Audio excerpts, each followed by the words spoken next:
The Flogcast may occasionally contain explicit content that makes it not safe for work or for minors. It also doesn't provide an excuse to use the same words on Bay 13. Normal big footy rules still apply.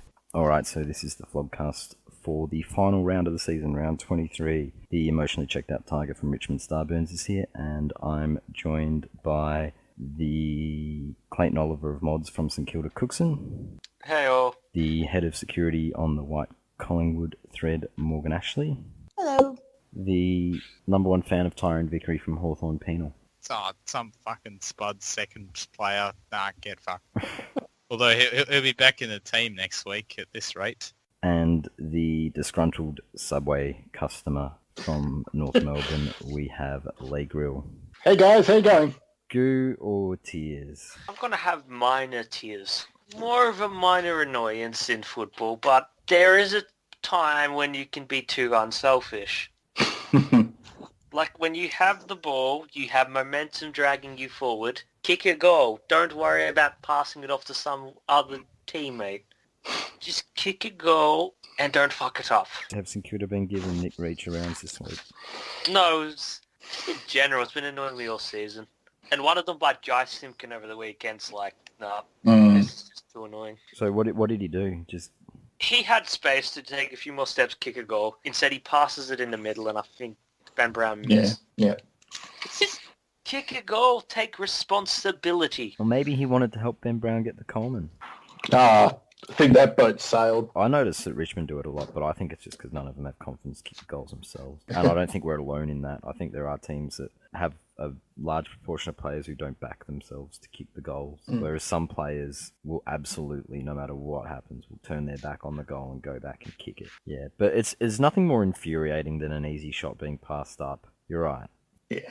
I mean, I think a lot of it's probably coming now, like, I think players are probably under more and more scrutiny and, you know, if they kick the goal or miss the goal running in, oh, you should have passed it off, generally is always the first thing. And I don't think any player wants to really be seen as selfish. Yeah, and you know what? You're right about the not being selfish. And you know who I blame? Boomer. Well, no, actually. Credit to Boomer. He would have just fucking gone it. You know, if you can say one thing good about Boomer, he always took it upon himself, even when he shouldn't have. No, I blame Stevie J and Cam Mooney. Now, we remember years ago when they had that ridiculous goal assist competition, and they gave the ball off all the fucking time. And I reckon that was the beginning of goal assists becoming like a thing to judge stats. yourself. Yeah, like not. It was already a stat. Oh, but it never really had that. Yeah, sort of. it was. That was the moment where it sort of became, goal assists are as rewarding as fucking goals.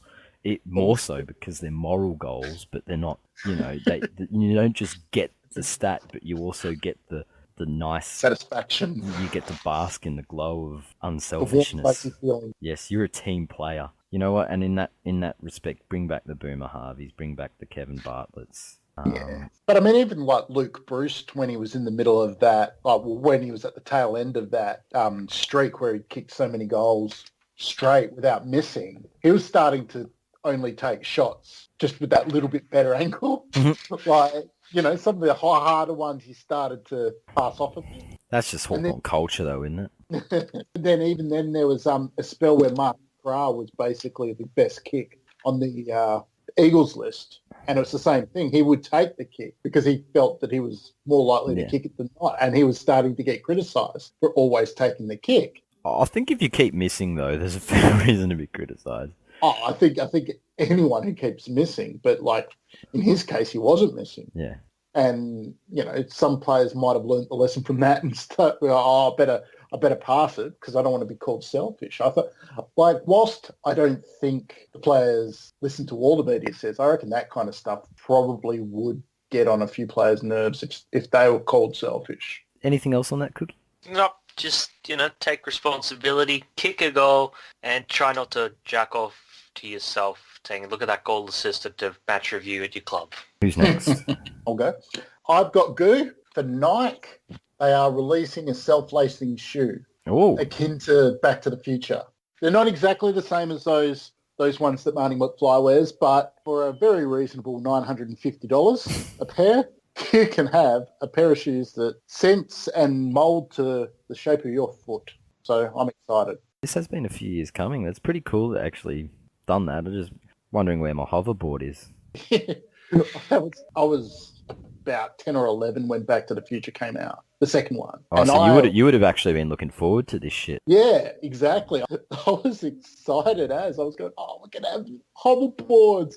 We're going to have holographic sharks coming and eating people. None of that. Nothing at all. Like the TV screen with the 400 channels. Nothing. It's actually pretty much the same as it was back then, except maybe a few little enhancements. Floating cars. Oh, God. I'm so disappointed. Yeah, like they brought out hoverboards. They're just stupid things that caught fire. Yeah, and anyone over like 40 kilos couldn't ride on it. Kids get all the best stuff. That's some pretty cool goo. Yeah. So who's the first AFL player to buy themselves a pair, do we think? I would have said Josh Gibson, but he's no longer an AFL player. Well, you can say Josh Gibson, but why? Because he just seems like one of those guys that puts too much stock in his look and his sort of, his image and wants to be, have the coolest stuff and be the, flashiest bloke, all that sort of stuff. Well, I got a more functional reason for my person. That's Tom Hawkins, because he doesn't even bend down to pick up the ball, let alone tie his own shoelaces. So yeah, I think he's a Monty for these, worth every cent for Tommy Boy. Or Matthew Cruiser, because he's probably too dumb to do. Can we say that? Yeah, no, you can say that. I don't think there's any rule against saying football is dumb, unless it's fake news. I'm in self-tying shoes. Wicked. What a time to be alive. Yeah. Got a problem with them? Well, it'd be handy for Michael J. Fox. I mean, just put it out there. I'll have goo for international footy. Now, I went to Collingwood Geelong on the weekend. I turned up early to watch the Papuans versus the Pluggers. 1 point game, the Pluggers lost, which probably had something to do with it being a grand final and them having St Kilda logos on the back of their jumpers. There were a couple of players, Cookie, who probably could have been more generous in giving the ball off because they fucked up some shocking kicks in the last couple of minutes. Like the Papuan guy missed it from running into the open goal from about 6 metres out, hit the post. Well, I mean, Josh Bruce does that, so... Other than the goal kicking, the skill level wasn't too bad. Like, it was kind of cool to actually see. The standard was better than I thought it would be.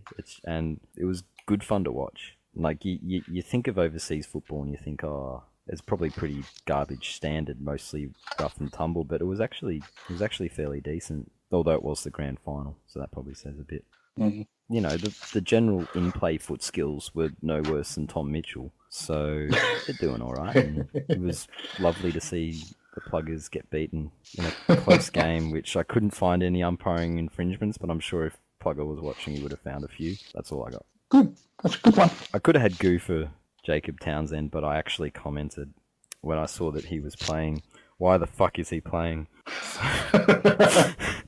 This was before he kicked a goal, obviously. It's got 6 goals per game average. That's pretty good. Yeah, I know. I got reminded about it when I made that comment. Why the fuck is Townsend playing after I think it was after goal 2 every time he touched the footy? So I can't really have that goo, in all honesty. Good conscience. Yeah. Morgs. I've got goo for the tears of others. Oh, that's tears nice. Of Mario from Doncaster. And the tears of the Richmond faithful, who last week were very sure Dusty was staying and are no longer so sure. He's not going anywhere. And it makes for quality reading, the Richmond board. Go over there and peruse the Dustin Martin thread and just watch the absolute Richmond roller coaster of emotion. Up and down of he's staying, he's going, fuck, why is Brad Scott going to New Zealand to see his dad? Oh, mate. It's just a barrel of laughs. I don't give a fuck where he goes. It's all just funny. Oh, God. Will he stay or will he go? They've offered all they're going to offer. Why is he still holding out? Because he's not staying. He's staying. He's not staying. I'm absolutely confident he's staying. No, you can be absolutely confident all you like. He's not. No, he's not going anywhere. And we can match anyway. But you would be stupid to match the amount that is offered. If North say offer 1.4 million, Richmond aren't matching that. I'm honestly not remotely concerned by any of this. It's a game that's been playing out for a long time, and he'll end up staying. Oh, God, that's what's going to happen. I'm sick of trade week already. Well, What if you end up trading your coach?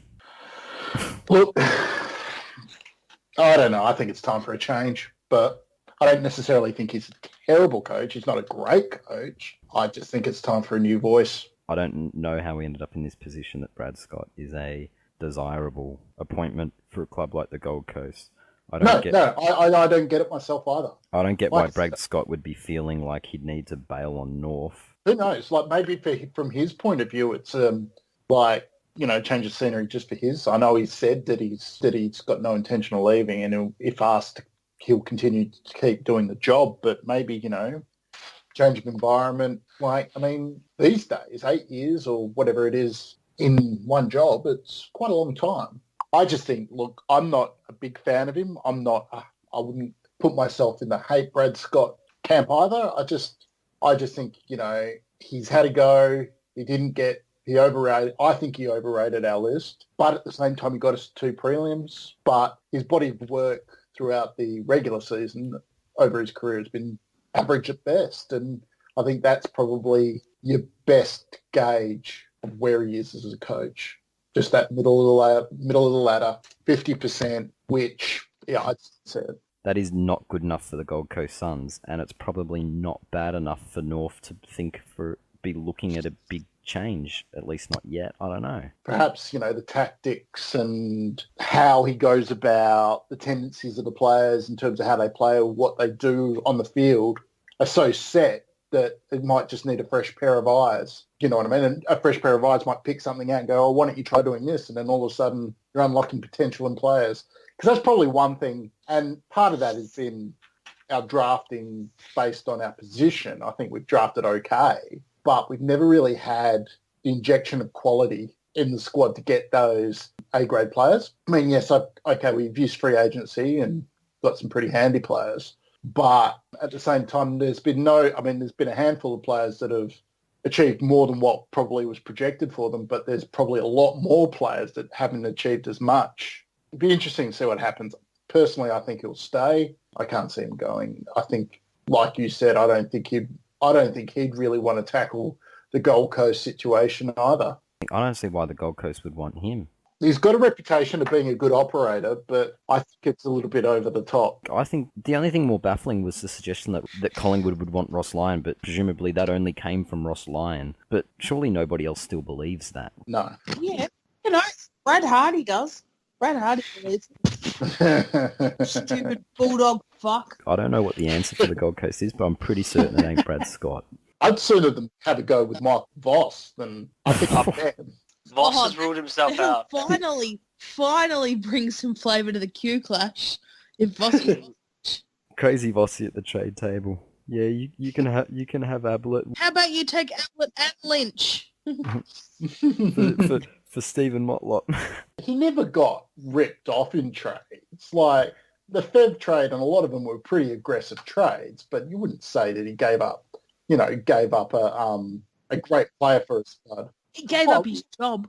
Yeah, okay. Like he went aggressive on him, but there was nothing that people were saying, there were no Terry Wallace, Jordan McMahon for pick 19 type trades. Well, he also pissed off Riscatelli, who won their BNF. Yeah, he did. And insulted him so much that he fucked off. Yeah. So there is that, and then Bradshaw was basically finished, but it still probably didn't help their culture. Bradshaw picking it probably had sometimes you can make bad trades for your culture. Yeah. Oh, look, in that respect, but all I was basically saying was there was no trade where he really got at the time where you were thinking, that somebody paid overs or unders. Yes, there's all that other flow-on stuff that you're talking about, but unless he got Matt Maguire for free, he paid overs. Same for Xavier Clark. Or Eamon Buchanan. He paid for all of those. Hang on. I may have gone off a bit too early. And lastly, Penal. Gore tears. Oh, just tears for losing to Carlton. I mean, Carlton, fuck's sake. Made so much good progress in the second half of the year, and then to undo it all by losing to Carlton. Like, they're meant to be tanking. We lost and now you can't finish above us. Yeah. Nightmare averted. You cookied that last week, didn't you? I didn't dare to check the first round pick thread on the Saints board, but there would have been a lot of goo going there. Let's go to the reviews, and we will begin with the Kohlers beating the Crowbots. What a fantastic game of football. Genuinely finals-esque. Yeah, it was pretty contested. Friday night football at its best. Yeah. Apart from the Channel 7 coverage of it, it was an enjoyable game. Fucking gecko hands. What the fuck was with that? Just sick of it. It's just... Way to ruin a fucking game. How do people not get angry, but with just being treated like morons? I usually have it on mute, so that's a good start. Yeah. What was the thing about BT in the bath? I was talking about bubble bath and shit. He said that he flew over in the morning and had a bath and shit. Did he drink the water? In the middle of the game he's talking about it. It was fucking funny. Fucking one of the best games of the year, and BT's talking about bubble bath. Jesus Christ. Fucking flog. And the problem is that, okay, there'd be a small vocal minority that actually likes this shit. Yeah, fucking we know of one of them. Penal, you cunt. It was really funny, the bubble bath thing. What context? Yeah, like what was funny about in such a game? What context is there that becomes enhancing? What entertainment? Loosen up, you fucking frog. The game's entertaining enough. This wasn't fucking Carlton. He was having on a good Friday time. nights a couple of years ago. Boy, oh boy, wowee! Imagine the bubbles. Good Lord. Fucking hope they drown him next time he has one. Imagine him and Richo in the bath together. Roaming baths with BT. Oh, roaming bubble baths. Oh, fuck. Which player do you reckon would put Do you the Darcy beard? wear his gloves in the bath? Luke Darcy naked is an image I don't want to think of, so... BT naked is an image I don't want to think of. Yeah, just don't think of it then. It's all very funny. Anything else on the Kohlers versus Crowbots? Straight kicking surprisingly wins you games. Take note, St Kilda. That's your pre-season goal. Adelaide really, they could have won by a reasonable margin, and kick straight. Yeah, it was. But like everyone said, it was a really enjoyable game to watch. What a choke, though. Eddie Bet should have iced that game with that one that dribbled just wide of the post. It was by Eddie standards, it wasn't a difficult shot, and it would have put him 16 up, and that probably would have been enough. Yeah. But he didn't get it done, and it was interesting to see, despite the quality of the game, it almost spud off between Tippett and Jenkins to see who could be more of a liability for their side. Now, that was a contest within a contest, and I think Jenkins actually won or lost, depending on how you view it. Yeah, I mean, Tippett actually did a couple of good things. Not saying that he was, a superstar or worth even an eighth of what he's being One paid. goal, didn't he? Yeah. Which is, I think, more than we can say to Jenkins. Or did Jenkins get out the back for one? Josh? No, he definitely got out the back for one, I think. He got out the back and got a soft free when they were both. That's right, yeah. And then there were like 10 of those. All the 50-50s went to the Crows. Not according to their board. Damien Hardwick was right. Hometown umpiring is a big deal. Oh, they didn't get the ones that mattered. The fucking 50-metre penalty. That was just looking after the Coles, wasn't it? That was absurd. The umpire at that contest was going to call it holding the ball. The non-officiating umpire should fucking shut his mouth. No. Believe it or not, the closer one was actually non-controlling. He should have just fucking blown the whistle. Why? Why was the close one non-controlling? Because the other one hadn't handed it over. It's a really weird thing, but apparently that's how it was. But surely common sense comes in. You go, that guy's played on. I don't care if no one said play on. No one's complaining. He's played on. Everybody understands it. And even Callum Mills is smashing the ground and shit. Like fucking not even Ruse could defend it. If you take a half step and the guy on the mark goes too early, then okay, fair enough, 50. But he was like 5 meters off his line. And fucking... Yeah.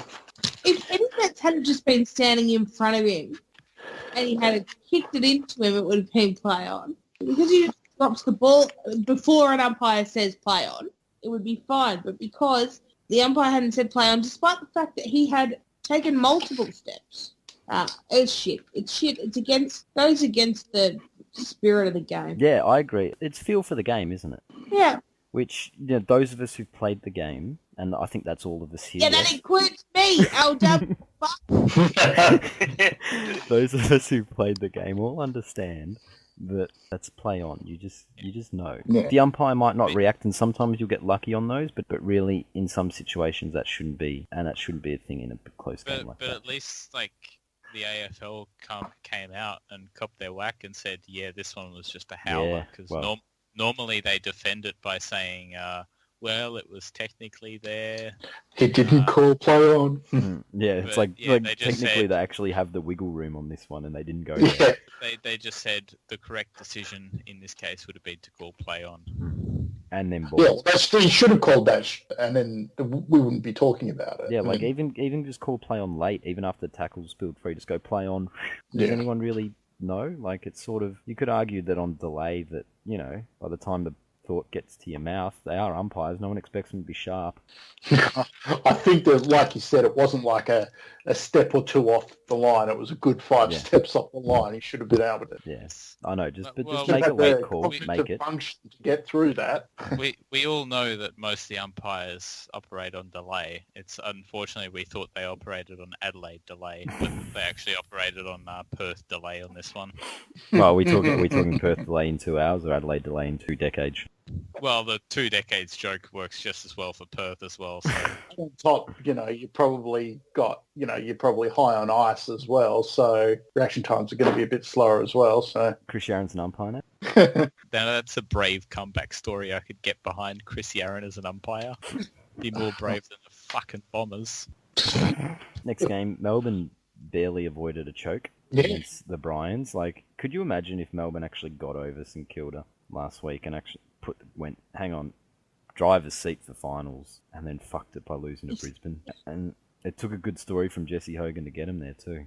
Yeah, they were nearly Melbourne. Still, decent game. I mean, I thought this game would be shit, but it turned out to be probably the second or third best game of the round. Yeah. The collective just pants shitting that would have been going on by Melbourne supporters when Brisbane closed it right up on them would have been great. They'd just be like, here we go again. The cheese platters would have been trembling. It was good to see Hogan step up. I think the way he did. Played a fantastic game, and the pedo bear, Dan's mate, finished it off too. David King's moral AA ruckman. What, he actually went with this? He said that 8 weeks he played in the ruck was on AA form for this year. What a fucking statistically. Which is all King C's numbers. Fucking hell. Well, I honestly reckon he's just being fed all this stuff to say. Well, no, he clearly listens to us. This is an established thing. Now Kingy's borrowing his points from Dan and going, hang on, how good has Pedersen been? And he goes, oh shit, look at the numbers. The numbers don't lie. I think someone posted this in the thread. What if David King is actually Dan? That'd be disturbing.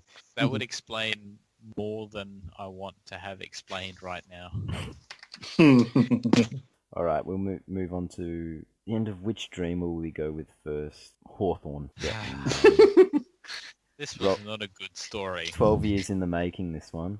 Not a good story at all. Carlton saved beating you for the lolsiest occasion in that time frame too, I think. Just when you were dreaming of a finals Bradbury. Denied. Well, yeah, the way that they were talking, I'm not sure about you, Penal, but the way a lot of the Hawks fans were talking is that as if that game was an absolute Monty for them, and they were looking to the week after and sort of doing all the sums and sort of thinking, well, if we can. I had already booked my flights to Sydney in week 1 of the finals. So I am looking like a fool right now.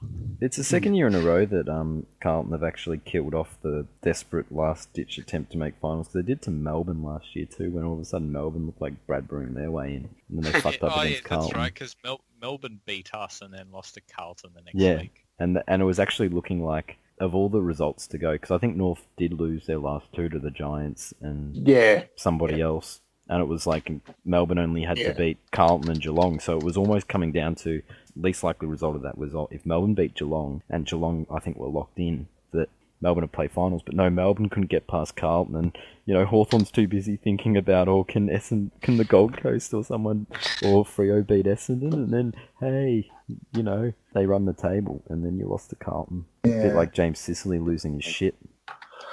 He copped the raw deal though from the umpires. Like, when it's not your night, it's really not your night. Like, fucking Carlton player could have pulled out a gun and shot Sicily in the head, and the umpire would have paid a free kick to Carlton the way that game. But do you reckon he made that bed for himself though, with his carry on previously? I reckon he has. Well, that's the thing. Like, I mean, the first couple of times it happened for him, I actually laughed my ass off. But then it started to get actually a bit feeling sorry for him. I don't know whether that's because I'm particularly sensitive, but yeah, okay, he probably got the rough end. Just means you have a heart, unlike the fucking heartless campaigners on the bay that were just happy to see a good man who'd done absolutely nothing wrong get dicked by the umps all night. The boy who cried wolf. It finally caught up with him. He's been whinge, moan, over nothing. When Ballantyne kicks a ball in his face, which is totally legal, and mouthing off over that, and then all of a sudden he starts to get some dodgy treatment and sooks it up like he's not the first one. JJ got it for weeks on end. Surely Will Langford was there to kiss him better. Oh, he had a few shanks, didn't he? No, he fucking kicked a set shot goal. Like, he kicked one, but he missed a couple of sitters, didn't he? No, that was probably everyone else on the team. Like, this is a night of all the streaks being broken. Like, you had 14-game win streaks got broken. Langford's run of 13, I think, set shots in a row without scoring a goal. 13. That got broken. Then you had Jed Lamb playing well. Yeah, someone, I can't remember, one of the commentators reckons on that performance, like, because clearly he hasn't really done a lot this season. He's played most of the games, but he's got himself another year on his contract with this performance. I can't remember. For getting under Sicily's skin? Yeah, and he had a good game. Like, fuck, the degree of difficulty on that. Yeah, but I mean, I don't know. Like, I mean, just have one good game and you've got yourself another contract. I don't know. It is Carlton. But no, because if he was good at Carlton, he'd be traded. Because he's a forward, right? Especially if he kicked goals. Yeah, actually, the Carlton list manager's probably running their thumb over that performance, going, "Fuck, he kicked 2 goals. Better trade him out." Yeah, I think we should talk about the real good news story out of the game was that Jaeger came back and played and didn't get injured again, which is nothing. Good. Oh, he had a few good hands. So in other words, Morgs, he was physically there. Yeah, he wasn't there in spirit because you didn't show any. Did you see Tommy Alvin in the rooms afterwards? Still rocking the long hair, looking like an extra from the Choir Boys or something? What I didn't see was a decent Silvani either. He's not very good at football. Jack? Yeah. If he's too small. Way too small. He'd be playing. Yeah, he does have a bit of the air of father-son getting gifted games. Oh, it is nepotism at its finest. He's not even that good. His dad works at the club too, so it's going to be a really awkward time when the list management becomes an issue. I'm going to put a timeline on it 2 years from now, after 4 years, if he hasn't shown a great deal. I think he's too small. I think that's a lot of his problem. He's just average. I think he's got some decent attributes. Average size, average pace, average ability. There's no standout attribute. If he was a coach, he'd be Brad Scott. If you've got someone that's just average in all aspects, you got to find a role for him. And but he's the stablemate for his brother, isn't he? Really? Stable pony. Collingwood did it. They just drafted 2 shit blokes before they got the good one. That worked out well. Well, it did. He won your premiership. Well, he was influential. No, he didn't win us a premiership. Oh, sorry, Nick Maxwell. Nathan Buckley's defensive Our press team won a premiership. We're not some fucking ridiculous piece of shit premiership winning side that was won on fluke by one person. No, but he was a big part of that season. Oh, so was Brent McCaffer. Yeah, but like you were so saying, was Jared Blair, Morgs. Yeah, when he was 47. Should have stayed number 47. Fucking shit truck. I hope that this is his last game this week and I never have to see that little midget again. Unless he's in someone's front yard. Oh, fuck. Oh, he angers me. Anyway, Silvani's not very capable. He hasn't got anything He'll So never you don't be think the it's best like a Joe footballer in Watts? the I family. think maybe you could turn him into a tagger or something because, like Vesti pointed out, taggers are just failed forwards or midfielders. Poor Lamb. Gone already. Kicked him out already. Nothing else on that game. No, it was good to see him win. Yeah, it was good to see Hawthorn booted. It was a good story. Like when there was less than a minute to go and the supporters knew that they had it and they were jumping up and down like lunatics. That was cool. I liked it. Yeah. I mean, that sort of stuff. When you see it, you go, "Look, oh, that's nice for them," sort of thing. But to be honest, it was a lower table side beating a lower mid-table side. Average versus shit. Yeah, it wasn't really like the big boil over, although, I mean, obviously a lot of people would have thought Hawthorn were the favourites, but it wasn't like the big sort of shock result that a lot of people made out, in my opinion. I guess it was a shock because of the tanking talk and That's a the good fact point. that they'd lost like 10 games in a row prior to this one.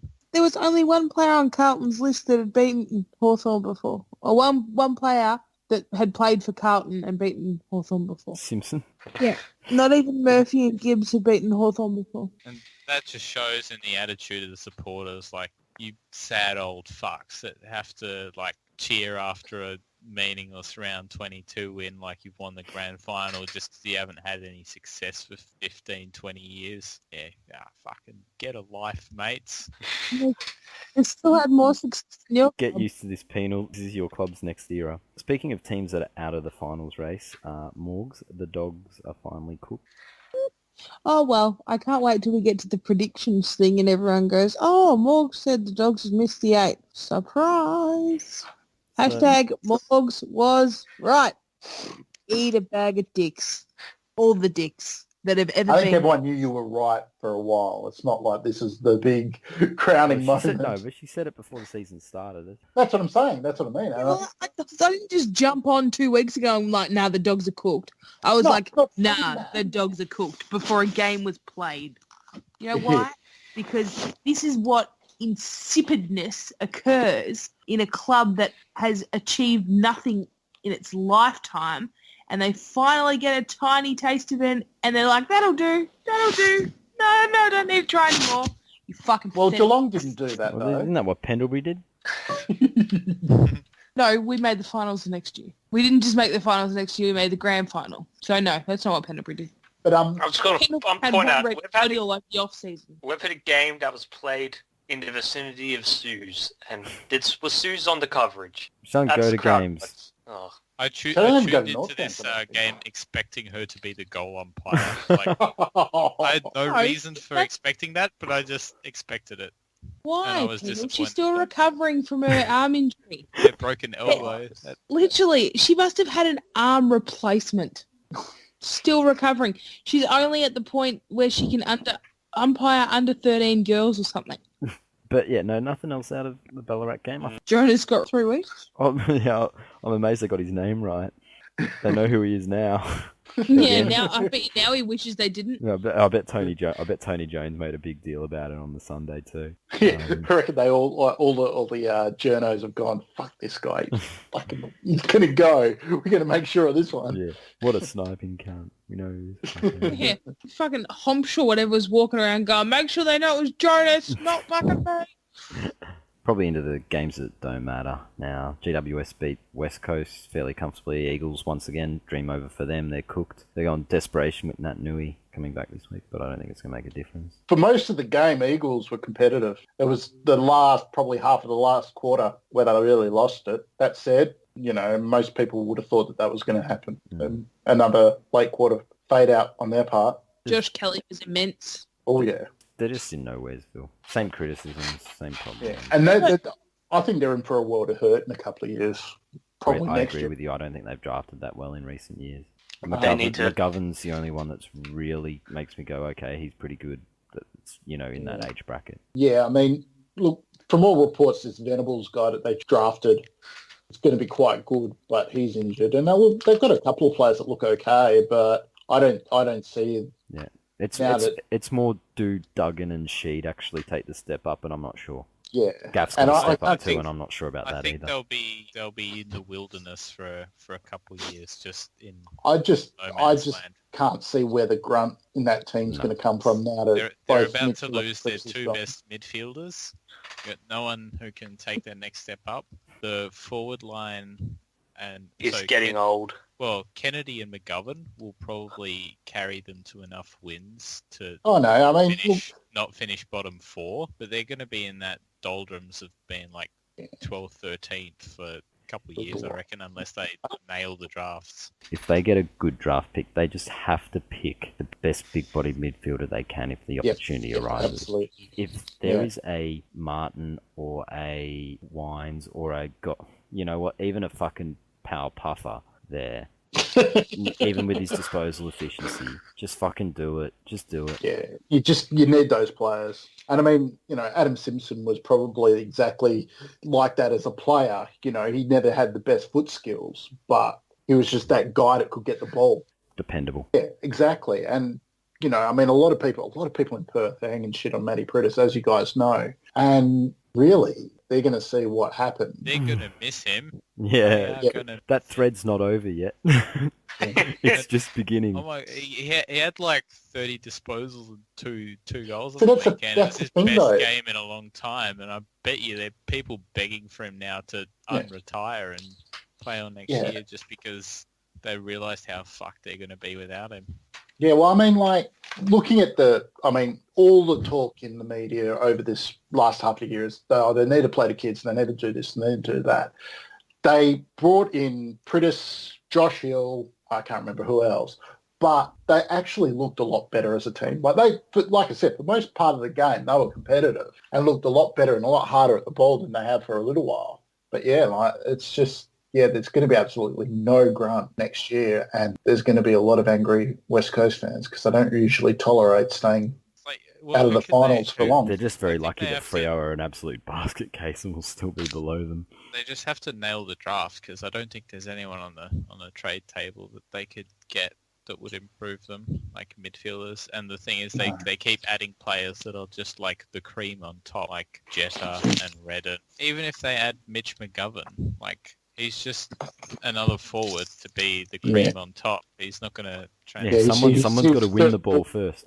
Nat Nui will make him better, but hopefully they're well aware that he papers over the midfield cracks when he plays. Yeah. That doesn't mean their midfield's good, because we're seeing when he's not there just how good they really are. Because a good midfield wins it without a ruckman. Say what you want about Geelong, they don't have a ruckman. Yeah. Do you think maybe Anthony Miles might be sniffed out? They could do worse. I reckon they can have Prestia if they want. I think we've talked enough about this game, haven't we? Yeah. I mentioned Geelong a second ago. They overran the Pies. Morgs? If this wasn't a reality check for the cheat grounders, I don't know what is. If you think that you can bring that kind of gameplay, that kind of intensity to the biggest stage of them all, you're in trouble. You're not contenders. Just like the Collingwood music troll said, you're pretenders. Yeah. I'm not 100% sold on Geelong, and even I was surprised that they won last week. But it's hard to be sold on a team that is reliant on so few to do it for them. Yeah, I mean, they're probably not as flaky as some teams. That's the only reason why, and because it is somewhat of an even year at this stage. They've got a chance, obviously, because they're in the top 4. But yeah, this Geelong side would be lucky to scrape into 8th, like a couple of years ago, when the competition was a much higher standard. Yeah, it's going to be tough. That Geelong side, if they're going to go out in straight sets, they're not good enough. Like, I mean, they got 14 wins and a draw, but they just don't rate them. It was concerning that Collingwood only kicked, was it 3 goals after quarter time? Yep. Collingwood kicked 3 goals after quarter time. Geelong only beat them by 14 points. 11 points. 11, sorry. So make of that what you will. I make of that Geelong are not very good at football. Well, that's what I'll say. I don't think that sort of shit's going to get it done against the Giants or the Crows. No. Absolutely not. I think any team that sort of, if they if you had them in a prelim I reckon you'd be pretty happy. Yeah, because it would be played at a real ground. Yeah, I guess their best hope is to just try and face the Giants in the finals at their cheat ground and see if they can fluke anything based on that. They won't get a final at the cheat ground though, because the way it's looking, there will only be 2 finals in Melbourne for the entire 3 weeks leading up to the grand final. We will host one and Geelong will host one. Geelong might get into second place to host 2, but either way, there will not be enough for the AFL to say, yes, send it down the highway, because they have the MCC agreement and they just have the football agreement with, that's the only game in Victoria. They're not going to send that to Geelong. People will go and watch Geelong and the Giants. They'll still get 45,000 just because the neutrals will have no other choice that week. Yeah, no, I cannot wait to go and watch the Giants. Packages will... There's big sound from the west of the town. It's the sound of the mighty Giants. Really getting into games that really don't matter. St Kilda got a win over North pretty comfortably. North are playing like a side who cannot wait for the last game to be over. Well, you sort of do want to turn up next week because there's a little bit on the line. Yeah. The Spoon Bowl. This game is just a setup for that. Well, I don't. You can say that it's no excuse, and you're right to a certain degree that we're playing backups of backups in a lot of positions, and it's just like, you can see the end, but it's just been like they're just playing bereft of confidence. They're bereft of confidence. They're bereft of talent in positions. As soon as Nielsen went down on Sunday night, you were just screwed. Yeah. Not because he's any good, but he was just a tool that you couldn't afford to lose. Exactly, yeah. And he's, I just think it's the fatigue of so many young kids having to fill spots for such an extended period of time. Like I said, I don't buy into the whole tanking I don't either. excuse. Bullshit I think it's really actually quite disrespectful to think that a player's not going to go out there and try the all. But it's never been about players. Well, yeah, I know. If you have a look at the Jordan McMahon response when he kicked that goal after the siren, it's never been about the players not trying. Yeah, it's a coach doing what fucking Melbourne did in the Jordan McMahon game, which we barely beat them and they were tanking, which is embarrassing. Yeah. But I mean... All right, look, Grille, I got a question. Yeah. Which of these kids that have played this year is any good? Or who do you get rid of off the North list this year? Todd Goldstein. Okay, sorry. So you're saying of everyone on the list, who's to go? Who do you get rid of? Lachlan Hansen. Yeah, Lindsay, if we can get a trade. Wouldn't you just get rid of Lindsay anyway? Oh, no, he's got another year. Oh, boy.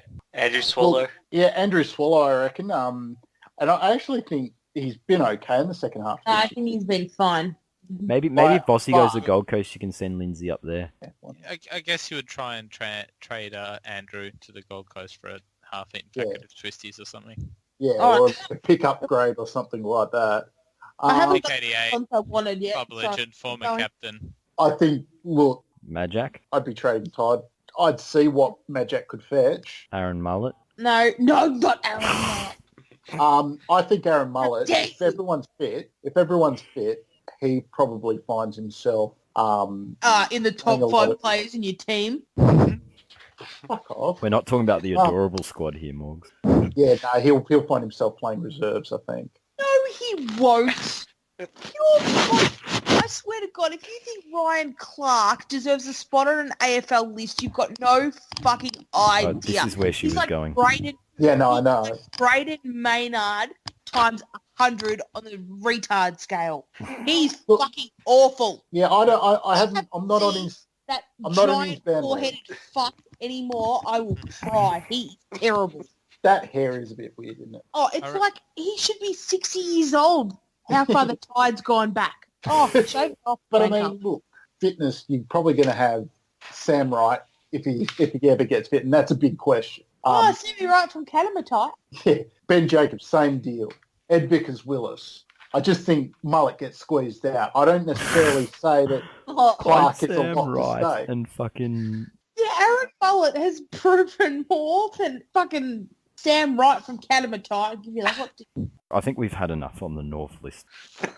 Yeah, I don't really want to go too in depth because I could. We're not going in depth. We're going Ryan Clark. You've been voted off the island. To be honest, I can't see him getting delisted as much as you wanted. That's it. I'm melting my membership, and I'm not resigning. Yes. I was going to say he's North Melbourne's Jared Blair. He's not going anywhere. You're right. I don't He's know, not going anywhere. Yeah, he does have some attributes, but then again, I think I'm getting where Morgs is coming at. I think he's a butcher of the football. Yeah. He's slow. He's weak. He's Jack Silvani. God, he's everything you don't want in a football. Do you see any scope for improvement though? You think if he gets used to there's got to be scope for improvement when you're starting from such a low base. Okay. Whack. 2 games that don't matter to go. Richmond smash the Puffs. Back-to-back 100-point losses for Freo, and they've had like the 4 biggest losses this season. How's Ross Heard Lyon that on the working out radio. for you? Like, fair income. We were losing that game at quarter time. Yeah, it's like a 110-point turnaround in 3 quarters. And this is the first time in Fremantle's history, and let's not forget that the first 10 or 12 years of their history were like utter crap and almost Fitzroy level. First time they've turned up 3 times in one season, and it's with master coach at the helm. Well, it's funny that you mentioned Fitzroy, because if you take out the Giants, the last team we beat by 100 points was Fitzroy in their last game in Melbourne, I think it was. We absolutely smacked them, when they were a spent force. Like, they were basically cooked, and we beat them by 100 points. And so, in effectively 20 years, apart from beating up on a weak Giants team, we haven't done that to anyone until now. So, Fremantle, that's pathetic. And you let Jacob Townsend kick 6 goals. Like, he kicked 4 in his career before that or something, they said. I didn't see this coming. I thought we'd win comfortably. I wasn't prepared to guarantee it, though. But yeah. I mean, I could have seen like maybe 10 goals. being like 90 to 30 or something. Yeah. Didn't expect Richmond to just pile them on. No, we don't normally score that freely. It shows you that Fremantle's defence is shocking, and you take Zach Dawson out, and that just goes to shit. Yeah, it's a real shame that they did not give him a farewell game at Subi. We might bring him back next week to avoid the hat trick, though. Who are they playing? Essendon. It's possible. Essendon can ski pretty well. And Essendon are the kind of club that could really rack it up. And they technically still need to kind of fight West Coasts for percentage, don't they? Look, it just pathetic. Lyon, it just shows that the whole Lyon offering himself to Collingwood was basically, like, you may as well have been us offering ourselves to Gold Coast for what it was worth. We're just to walk up there and say, give us the job. Like, that's about Lyon offering himself to Collingwood at the moment. That's how low his stocks are. It's like, reputation, I guess, is very rapidly running out. Like, even mid-season, when they had lost about 6 or 7 games in a row and questions were being asked, the narrative was still, oh no, he's still the master coach, he'll be the right man to rebuild them. But now you just can't see it getting better. There's no evidence that he can rebuild a team. His history at St Kilda suggests quite the opposite. And his game style is just completely passed him by. Like, it's one thing to teach a team the fundamentals of defence, stop them getting scored against heavily when you've got a young side and they're developing, which I guess is what he's trying to do. Not very well, though. You had McCartney at the Dogs and Bolton at Carlton, kind of using that defensive thing. You've got a young team. Let's make sure we get the defensive basics right. But there's nothing about Lyon that suggests that once they've got the young players doing the fundamentals right, that he's going to be able to kick on and get them back into finals. Yeah, agreed. I think we've talked too much about Freo. They're disgusting. We need to go back to the days where we don't talk about them. Yeah. It is good watching them lose by 100 points, and it's worth talking about it. It is. This season has been Ross Lyon's football equivalent of the GFC. His stocks have tumbled. Let's go to the last of the games. Essendon beat the Suns and what? Anything? No. No. I didn't watch this game because I was watching us. I wish I was watching Essendon. Did not matter. Talking points time, and we will begin with the Prince, who can never stop people talking about him for long, or him talking about himself for long. The movie. It's here. It's here on SBS On Demand. It's not good enough for the main channel. Heretia Lumumba. Or even like a general airing date. It's got to be, got to stream it. Not SBS, not SBS2 or SBS Vice or fucking whatever. SBS On Demand, and that is it. Oh, God. Now, where do we want to begin with this? Do we see his thinking chair? That's what I want to see first. Well, we have to watch it. That's the thing. Everyone's bagging the crap out of it. But you know it's going to be one of the most highest rating things. Well, yeah. Everyone wants to know just how bad it's going to be. Exactly. I want to know how self-indulgent one man can be. Yeah, like, I love the story of him walking into Nathan Buckley's office and telling him he lacked emotional intelligence. Just the fly on the wall in that situation where, like, Buckley's a pretty good, pretty composed media performer, but there's no cameras there, so he doesn't have to choose his words carefully. I reckon it's one of those things, I don't think he would have said a word. He would have just been staring him down. And just like, you could almost see the flames in his eyes.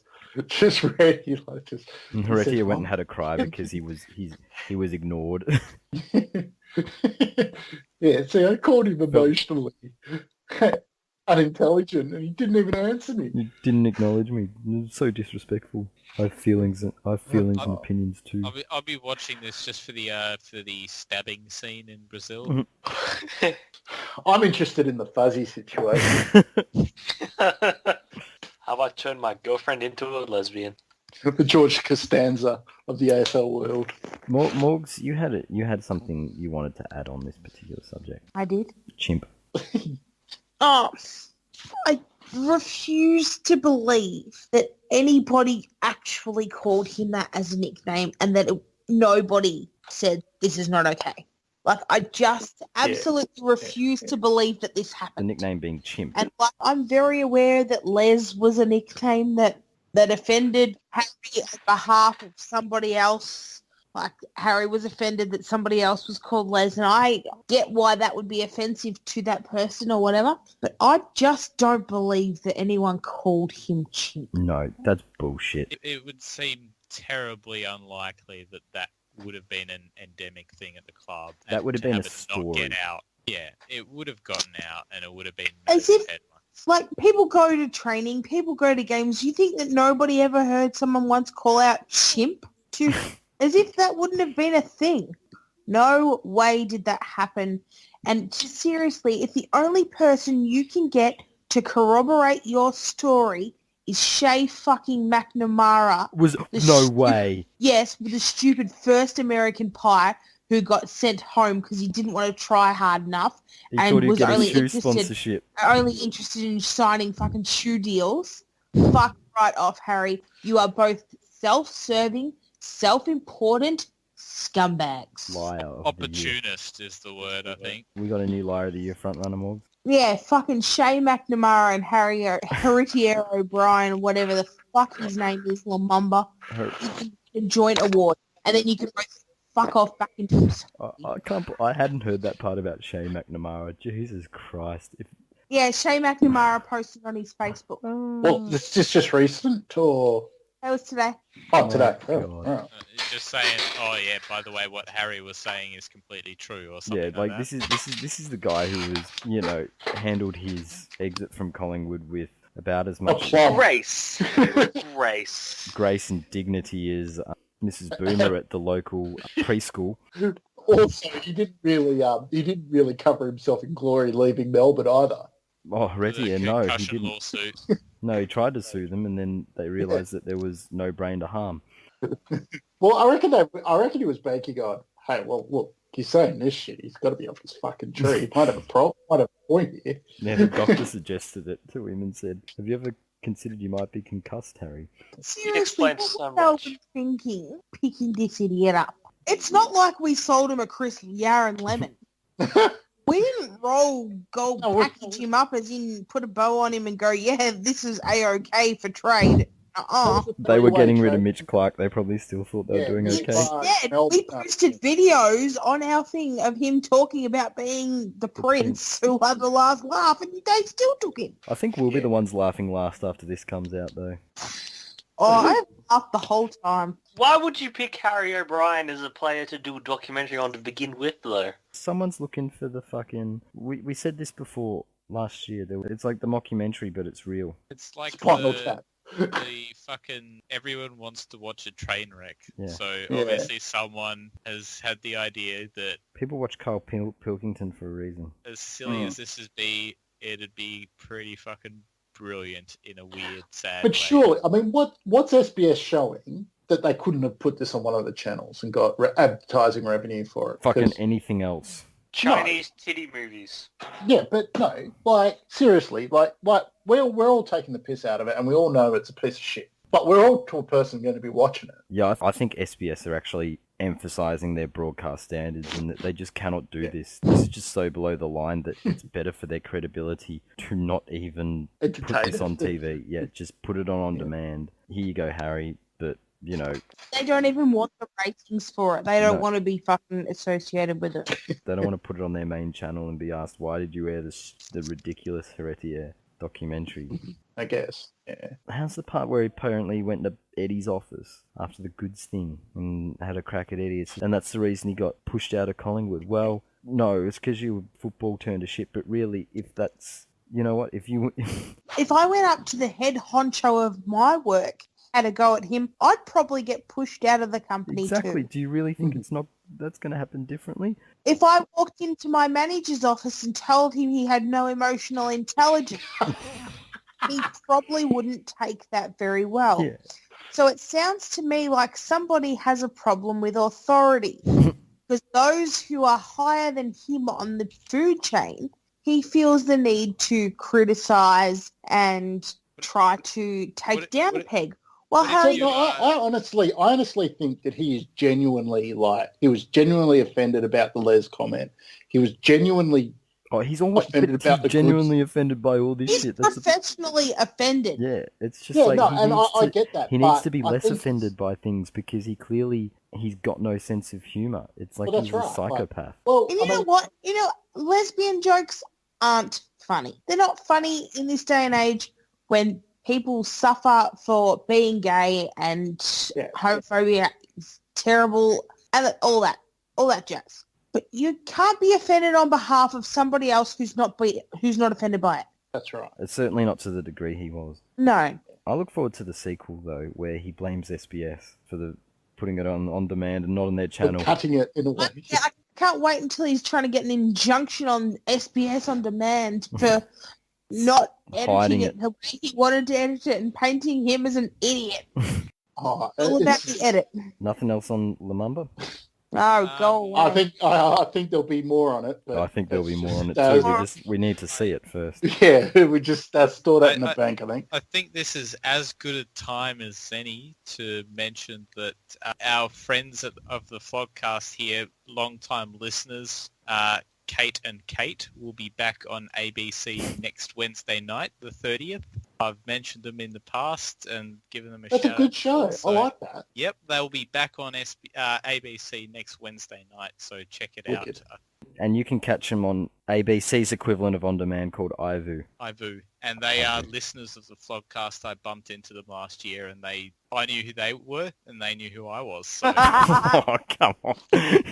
Missing some plug with a top rock. no. I mean, look. Let's be honest here. They had a fucking 10-minute segment on ABC 2. They weren't exactly Waleed Ali here. Maybe we should work on a cross-promotion kind of thing. Hang on. So they knew who you were, so you openly admitted to being the guy with the pony jars. No, he was obviously wearing his Power Ranger jumper. Hawthorn supporter wearing the Power Ranger Guernsey in Perth. That's With a only top one knot. man. Can With only top be knot. one. They were just like, we know who you are. Were you pushing your child around in a pram then, Tina? Empty pram full of baby formula. Yeah. Unfortunately, that all was the these that small was the little best I ponies? could do. That's what Penal does. He goes down to the park with a pram, and it's just he goes and sees all the mothers down at the park, and then has a chat to him, and then just lifts the blanket, and goes, "You need some baby formula. Pretty good. He I can fills hook the you up." pram with the formula. He fills the underneath thing with his ponies, and he takes them out for the day. Oh, God. Only the Chinese babies, though. Oh. Well, the Australian mums just don't want to pay enough. Let's go to the next of the talking points, and we'll kind of link these two. Morgs did mention Chris Yarran before, and we will link that also with Rod Butters. Well, who didn't see that Chris Yarran had a drug problem? We got fucked Richmond? over on that one. Yeah, we're like the only ones who didn't see that. Well, I think that's very disappointing. Carlton surely had an idea of what was happening. Oh, Hawthorn have been doing this to other clubs for years. Exactly. Yeah. And I to North. Thinking about it on Triple M, and JB said that this has happened far too often, and the players' well-being is not taken into consideration when these things are occurring, and there's no handover of any kind of information when the player's traded. Yeah. So all they want to do is get rid of someone. He said, just like Hawthorn did. He didn't name things, but he said Hawthorn. Yeah. Well, yeah. We're talking about Buddy, yeah? Jonathan Hay. But you know that the Richmond fans aren't the most forgiving bunch. and you know, somebody hasn't played and they've given up a first rounder for him. You know that guy is going to cop shit. And that's a bit unfair to put a player in that position when you know he's not up to it for whatever reason. The player's trying his best to maybe, you know, see if a new club might help him out of his problem. But at the end of the day, like obviously, even if he was fit and not using, I don't know if I would have put a first rounder on the table for him. But at the same time, we didn't. We gave up 2 seconds. But I mean, yeah, I think there should be an absolute, disclosure sort of pertinent facts, and I think that's for the players' well-being as well. This is very much a chew 'em up, spit 'em out sort of situation, isn't it? Like they say, the AFL system's pretty good for there's all that wank about how good clubs are for whatever, but you see, this is what it looks like when a player gets chewed up and spat out. Yeah, you sort of fall through the cracks. And culture won't save you now, buddy. Cracks. Yeah, and professional sport, like we talked about Ross Lyon being exceptionally hard on players. We've had, obviously Brad Scott yelling at Majak Dor. But, because football is a competitive event. Let's not forget all the terrible abuse that Heredia Lumumba had to suffer. Draving the smoke pod. But you go through that, and you know that the industry is very unforgiving for non-performance, and you're moving a player to another club without disclosing the fact that this person could be affected by the very thing that football clubs generally do. Play football. No, the nature of play, if you're not performing, you'll get yelled. You'll get yelled at. You'll get abused by fans. You'll get all sorts of anxiety because, you're not earning your money. You might not find yourself on the list in a year or something. And for a team to knowingly do that without saying anything, I think that's pretty low. Even though we effectively come off as the victims of this, I wish we'd done more of our due diligence on this, but I don't know what the solution for this is. Do we have a football rehab? Well, I think, their illicit drugs education, they put a lot of stock in that. I think that needs to be improved. It's obviously a lot of hot air from the AFL PR department, but who's it served? We've had a lot of players either come out as being, habitual drug users or in certain players' cases, like, I don't want to have a go at Daniel Chick, but he, have had a lot of substance abuse problems after footy. This sort of education doesn't appear to be anywhere near sufficient. I think there needs to be treatment, like proper treatment by professionals that specialise in that field. There's enough money in AFL football to afford that to people. Yeah, but then it comes back to your argument, as soon as someone goes to rehab, they're going to get smashed. True, but I mean, I'm at the not so same sure time... anymore. Like, the good news is, I guess, compared to 10 years ago, the whole situation regarding mental health and any addiction is a lot more open now, and you can absolutely discuss people more openly and seek support for it. Perhaps addiction still has a bit of way to go, because unlike mental health, which is pretty much now accepted, it can happen to anybody. Addiction, if you've got a player on, say, $1 million a year coming out and saying he's seeking help in rehab to battle addiction, they probably wouldn't garner support from the public as much, just for saying, well, you make your bed, you lie in it. Yeah, pretty much that would That's how I don't know if I completely agree. I Maybe think it'll get there because it's come a long way with mental health, and so presumably it'll come a long way as well with drug rehabilitation programs. Yeah, and I think if someone came out, like, I think the big thing that the public sort of get is, the people that had the strikes and are covering it up and, not accepting responsibility. You mean like Hawthorn again? Well, I mean... No, you mean like Dane Beams? Yeah, there's tons of examples that people suspect, whatever they suspect, and I'm not there to name individuals.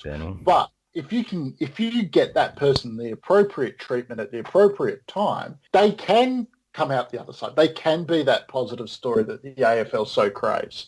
They can, stop having that situation where they're retired and, you have that Daniel Chickle, your Ben Cousins episodes. You make an excellent point, Grille. So I think the solution to this is to kick Carlton and Hawthorn out of the competition so that we can start again with a nice, clean competition where this sort of information doesn't get pushed off to the side and swept under the carpet. Oh, sorry, Essendon can go too. Sorry, you're right. Yeah, no, Essendon and Carlton should go. I mean, we didn't do anything that was unclean. Jonathan Hay was clean. It was just sad as fuck. Get a club president doing drugs. That usually ends out okay. Yeah. Yes. Tell us more, Cookie. Well, apparently Rod Butters definitely enjoyed his nurse candy and booze when he was, as president of St Kilda. Have we heard anything from Grant Thomas on this week? He just said it's bullshit. He said it's bullshit? Oh, something like that on Twitter. So he's in the same camp as Danny Frawley. Yeah. Only St Kilda could bring up a story from that era, another train wreck sort of story. It's just like, you guys really should have won a flag somewhere in there, but no matter what it was, people couldn't get out of each other's way. It's like Butters. Not that Thomas is a good coach, but I don't think the way Butters handled it did you any favours. Apparently, Butters fired Malcolm Blight when he was drunk. Like, that was a big part of this whole thing. It's like, wow, that footy show are really desperate. It's a tough one, I mean. My dude fucking Cockbrain's got to be on something. He's at the Gold Coast, though, so that's kind of a given. Helium. I think we should have one round of the year where every player and umpire has LSD, just to see what the game would be. It would sort out the good players from the bad ones. You know what? Maybe we should give the commentators LSD. They might be a bit better.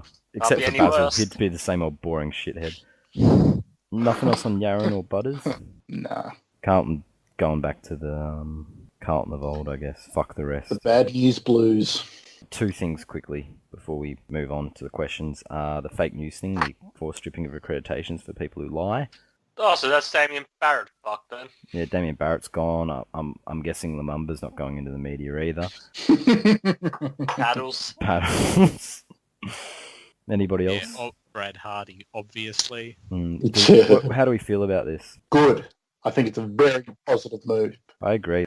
But have you seen, like, on Twitter that most of the journos... Yeah, sulking. Are sort of, a big show of solidarity. Oh, no, we don't need it. We're plenty accountable, blah, blah, blah, blah, blah. Don't make shit up and you got nothing to worry about. Yeah. Yeah, easy enough fix, I reckon. Yeah, and you know what? The AFL having this power is a little bit iffy, but it's not as though they couldn't suspend credentials for anyone before if they wanted to, but now they're actually going to do it, and they're going to come out and say why. And I think just the fact that that's there will encourage journos to be less of a shithead, in particular Damien Barrett, as Cookie mentioned. I guess the good thing about being small and independent like us and not being part of the state-run conglomerate that is a AFL media industry, that we can peddle all the bullshit we like and no one holds us accountable. Yes, we certainly can. To which I'd like to announce that I have it on good authority that Josh Kelly will be playing at Hawthorn next year. I was waiting for it. He's in a relationship with Will Langford. Oh, there you go. Well, he's got best mates at every club. He's going to St Kilda. Yeah, but we all know it. But not this He's kind staying of at best mates. Jared McVeigh dislikes this because little does everybody know, but Jared McVeigh is actually posted on his private Facebook feed the no campaign on the plebiscite.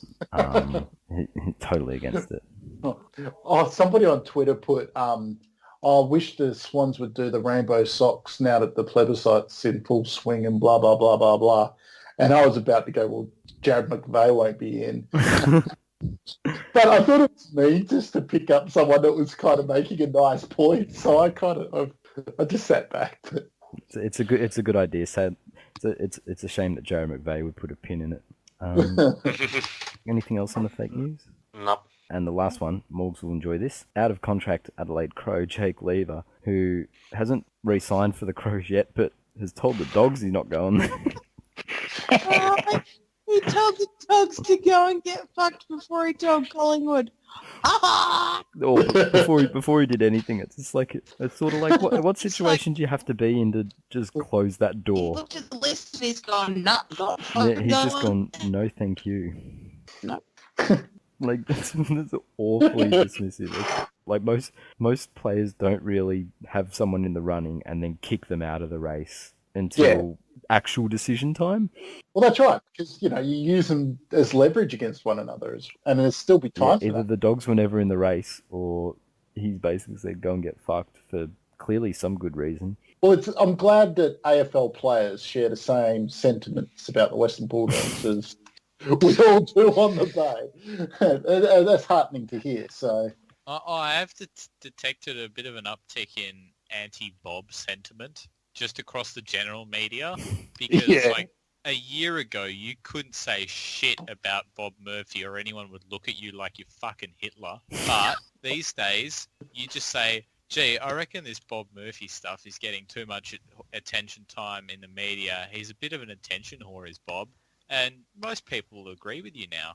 Yeah, it's gone too far. And I don't reckon even this sort of shit happened all that long. Like all that long ago, it was over-the-top goo, but I don't think the backlash really started until recent years, where it's somewhere along the lines just become unbearable. Like Lenny Hayes got this sort of treatment, but I don't recall anyone being shitty over that. And it's not... We obviously got peak Bob at the grand final last year. Yeah, but I think a lot of it, like the media's, he'd have to be a favourite player from, if he didn't support the Bulldogs, he'd have to be a favourite player from another club. Everyone's second favourite player or something. Yeah. It's like, fuck off. You can't tell me how to think. Everyone's second favourite player at everyone's second favourite team. Yeah, and I mean, great. It was a good story that they won a flag for the first time in Neon. But seriously, to have it forced down our throats, and I still remember watching the opening bit of the grand final, and it was so hard to watch. It was gushing in its praise, and I'm thinking, Jesus Christ! Like, I mean, I'm all for a good story, and I hate good stories. I don't hate the guy, but shit, you're making it hard for me to like him. Don't tell me what I like and what I don't, So it's exactly what caused the good thing, having something shoved down your throat so much. Eventually, the tide will turn. Joe Watson, and the tide turned with people disliking the Bulldogs, in the fact that they were just shoved down your throat. Exactly. Nobody wants to be told what to like and told how to feel about shit. People just want to come to their own the footy. Correct or incorrect opinions on things, whatever. If we want to be emotionally unintelligent, don't lecture us. I say this as someone who enjoyed their flag last year. Like once we were out, I wanted them to win just for the sake of winning one. I don't need to be this year reminded of it every 15 minutes about how much of a brave against the odds performance it was, and I don't need to be reminded every 15 minutes about how unlucky Bob was that he missed out. It's an unimaginative media with nothing else to talk about. Lucky. They were lucky he missed out, because having had him this year, look at the performance they put on. And I thought it was, like you guys sort of hinted at earlier, I thought it was starting to get a bit same that way with Joe Watson, because they were sort of pushing the angle that he was jilted by the game. He was let down. No, he wasn't. He was not let down by the game. He made his choice. I'm going to bed if we're talking about Jab. Not interested. No, I'm just putting it in there. Well, they're trying to spin the same shit with Hurd, and they've even come out and said gee, it would be a real shame if anyone booed Herd on grand final day. And you just know what's going to happen.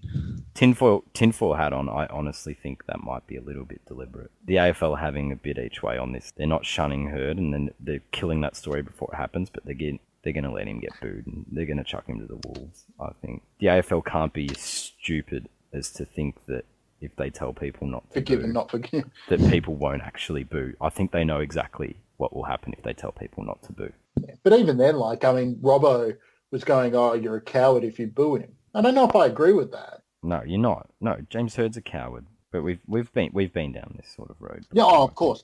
But I suppose the only reason why I brought it up was purely because, the fact that, like we were saying before, that the media just trying to tell us what to think about certain topics. It's not so much the actions of the players on the Bulldogs side or Bob Murphy himself. It's the fact, again, that it's absolutely shoved down our throats when, we're the consumers of the product. We want to know about our sides. Yet you're just hearing all this wankling about the Bulldogs and such a good story, milk it within an inch of its life. This podcast wouldn't exist without everything being overhyped. We act as the counterpoint. There's no counterpoint without something to bounce off. We're quite selfless in that respect, aren't we? Look, we are the Fox News of AFL media, fair and balanced. Jesus. Question time. Why is Jake King suing Margaret Footy Show? What? Jake King has taken legal action against the Mine Group football show, claiming he was unfairly dismissed from the program not long after police laid extortion charges against him. Oh. Yeah, that seems pretty unfair to me. Yeah. He's gone to the Harry O'Brien school.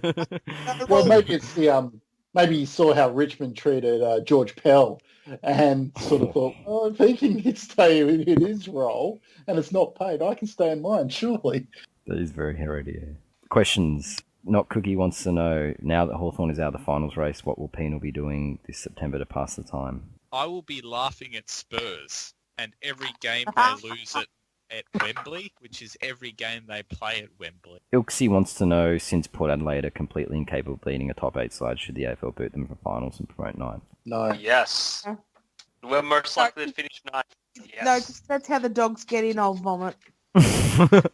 Oh, no, because All over imagine yourself? the Langfest over Nick Doncaster Rewalt having one more tilt for glory. Oh, No, that's a God, good that'll be a story. good way. That'll be a good way to not kill That's Bambi, a but shoot the feel-good llama. story. It's not a feel-good story. The cunt had 3 chances and failed. Fuck off. Yeah, he didn't need to play on in that goal square. I know that, but that's not how it would play out in the media. You know that. No, Cookie actually said good stories. Well, I'm not here to talk about the media. I'm here to talk about facts. Not fucking fake news. Not fake news of, Nick deserves another try. No more tries. Well, I don't agree either. St Kilda won't beat Richmond anyway, so the only Nick that'll be getting a second chance is Nick Natanui. This last question, I think, will lead us into this week on the Bay. So we'll just call this Week on the Bay. It comes from LW, who's made a return the last week or so. He wants to know, when did Morgs play footy? All the time. Seriously. It's cute that your wife's let you back on the internet, but don't come here thinking you can sing with the big boys. Piss off. And you live it off your friggin' efforts of fucking 4 years ago with your rising flogs to tag. You're a flog. Well, go away. Flog of the week, what do we got? Who we got? Al Dub. Al Dub for fake news against Nick Grille. Al Dub for being a dickhead. The boys for crying a chief over the sig that he was quite fairly given. Oh, Bosk and Red Vest for holding hands and talking PMs about, what can we give him? Oh, Bosk, what can you make up for me that I can give him? Oh, cringeworthy. If it takes 2 of you to take down Tiggy, who's the real winner here? Oh, fuck. That's turned around all right. That's pretty embarrassing. Pretty embarrassing. I still think LW probably gets it for the melt in the thread last week aimed at Morgs. Yes, you disagreed, but Oh, let's not get personal, Dub. I know it still hurts you deep inside that you don't have a quill. And don't try and suck up to me by saying that I'm much more glamour than whatever that thing is. What was that? I don't know. Van Peebles is not very nice to me. Bloodret was also fairly melty this week in parts. I think deserves dishonourable. I got no one else though. Now, Dub gets dishonourables to Bosk, Red Vest. Let's go to thread of the week. What do we got? Oh, easy. Moon Smithers Fred. What one? Tigers will win by 100 points. That's not bad. Oh, I've got another nomination for Flog of the Week. Just a Battler. You haven't been just a Battler in the Bay for fucking years. Go bump Pack Lunches thread. He'll be all over that. The pop-up sprinkler. I'd like to nominate Ilksy's thread, Basketball is Superior, which I thought was pretty... I'd just like to nominate Ilksy as a good bloke. Thanks. I think his thread deserves an honourable mention because it was a pretty lolsy take on the fact that fucking basketball seems to make you a much better player automatically because peripherals or something. I also didn't mind Vesti's Crab People thread. Moon Smithers, Volksradamus, guaranteed. Anything else we got? Yeah, give it to Moon Smithers. I can't even give myself a reach around because I pulled a Mitch Marsh this week. A Mitch Marsh? Yeah, just got out in single digits. 5 replies to my melt thread after the match. Didn't even reel anyone in. Did not reel a single person in. Alright, and last week's poll, I think Moon Smithers wins. Your vote, 15.4% said no, 23.1% said yes, and 61.5% said don't let Jack Watts down. Next week's games, what are we going with? Coin or tippage? Oh, it's round 23, who cares? Fucking, I never get to go with this, so I'm tipping. Hawthorn versus Bulldogs. Hawthorn will win. Send Bob out in tears again. And Hodgie is a much better bloke than Bob, so let's not go overboard. They'll both get the same. Are we going to go over-under on the goo factor in the com box? Over who? Over which one? They'll drown in it over both of them. It'll just be this game was bad enough on Friday night when it was just Hodge. Yeah. Well, roaming Brian will be unmissable this week. He'll be just fucking he'll just have his dick out. He won't even have that. Yeah, have to have his wellies on in the change rooms. You need to have a fucking bubble bath in between getting out of the box and going on his roaming thing. He'll be that filthy and goo. Collingwood, Melbourne. Diesel lock in finals. Collingwood will do enough for Bucks to lock in another year. Do you think that just being the game that Melbourne should win? No, I think that was last week. I really do think that was last week. And you think they've nailed that? I think that hurdle's been cleared though. God, could be wrong. Could you imagine? It would be. I think it would be.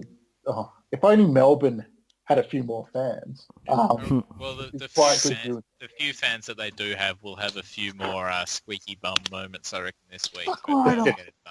The Dogs and West Coast will probably fall over anyway, so I don't think it matters. Collars will smack Carlton, Giants to beat Geelong, Port to smack the Suns, Essendon to smack Freo, they would laugh if it went the other way, Richmond to beat St Kilda, Adelaide to beat West Coast, and the last game, which I want to tip from everybody from, the spoon off. Who eats from the wooden spoon? Ooh. I'm going to go Brisbane. Spud strikes. Brisbane to win. Or lose. North to win the spoon. Yeah, I'm not confident. No. They're playing much better football than you at the moment. I just don't. Yeah, I don't like it. And if you pick Ryan Clark, you're fucked. No, I think like I said, I think we've hit the wall. We're just playing to get we're just surely pride comes into it somewhere though. Oh, look, I don't think the effort's not going to be there. I honestly think that they are trying at best, but I just think they're shot. They're physically spent. They're, like I said, bereft of confidence. I just think it's taken its toll, unfortunately. And Brisbane have been encouraged by some really good performances and a good win last week. Yeah, I'm with you. North for the spoon. Brisbane for the spoon. Because it's at the Gabba, I have to go Brisbane. Yeah, and that's the next thing. We don't play very well at the Gabba. Anyway. Can I just say, Dan's all about the average and shit of this season, but how good is it to actually see and Freo's lost by 100 points 2 games in a row, so clearly shit teams do get smacked. But how good is it to see a wooden spooner that's going to finish the season with 5 wins? Because with a bit of luck, we could have been out of the spoon equation. But it's just it is what it is. I actually like seeing the fact that a Spoon team has picked up a handful of wins along the way, and in the last round, even that race is open. And look, we've had moments in the season where we've played pretty good footy, and like, you know, it's not a total situation where you just don't know where the improvement's going to come from. You beat the Crows, for fuck's sake. Yeah, it's like, so I mean, yeah, I get what you're saying. Like, I don't agree with Dan's sentiments. I mean, I think, you know, the fact that it is still competitive, and this, I mean, you could argue that Adelaide are favourites, but then again, they lost over the weekend when you would have thought they would have won. So, no, I agree with Dan's sentiment and the fact that the bottom teams have, you know, 5 or 6 wins each just shows you how average the whole competition is. If you're mid and top 8 teams and middle of ladder teams are losing to these shit truck sides. Shit competition. Any extra verdicts on any of the games?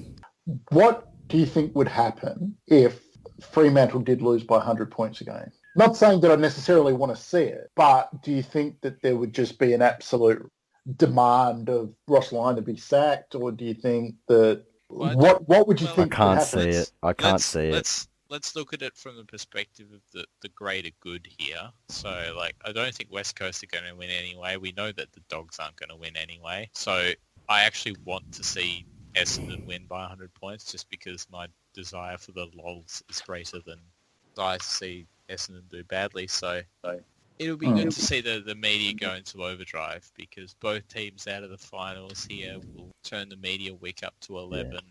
Yeah. I think the end of the season will come at just about the right time for him. This story's picked up momentum so late. I know they've been struggling, but it's it was only 3 weeks ago they lost to the Giants by 10 points or whatever it was. This has sort of just come out of nowhere, and he'll probably see out the storm, but geez. He doesn't deserve to. Yeah. Oh, yeah, I think we're all in agreement on that. Better coaches than him have been given their marching orders, or coaches that have looked more promising. Yeah, more promising, or certainly we've seen enough of Lyon to judge. And what is there is fairly well known, and the last 2 years tell a grim fucking story. He still has Nat 5. He had Monday. He's had Walters in career best form. Brad Hill's played pretty handy football since he crossed. It's not a personnel issue, really. Yeah, no, there is a personnel issue because there's the Ross Lyon personnel issue where there's a shitload of Subans and average just shit trucks. I think their list is better than what they're showing. Yeah. But at the same time, I don't think it's fantastic either. No, I don't either, but I think his prioritization of certain types. Yeah, exactly. And the way he plays them instead of some of the younger ones. And he's played a few younger ones more often this year, but probably still not enough. It's just, I think we've seen enough to know it might even get worse from here before it gets better. The good news in all of this, Grille, is if Ross Lyon survives as Fremantle coach, I reckon he would take Ryan Clark off your hands. He's a lion type, is he? What, slow plodding mid who can't find the ball? He'll take Jack Silvani, mate. Yeah, he'll take Silvani and turn him into a tagger. No, the thing with Fremantle is that their percentage tells a bigger story than their win-loss column. Absolutely. What is their percentage now that they've lost 200 pointers? 73.8, the lowest in the league. Yeah, by a long way. Yeah. The second worst is Brisbane with 75. How many wins do they have? 6 or 7? 8. 8. Okay, so literally if you flip the North games where they fell in late, all of a sudden both those teams changed drastically. And Freo are in the spoon position going into the last round. You're right, the percentage tells a bigger story. They're a 5-win quality team, and they got lucky on a couple games, and North, as Dan knows, North got unlucky. Anyway, I think that's everything. So this was the vlogcast for round 23. Starburns joined by Morgs. Goodbye. Cookson. Goodbye. Grille. See you guys. And Penal. The tribe has spoken. Thanks for listening, and we'll see you next week.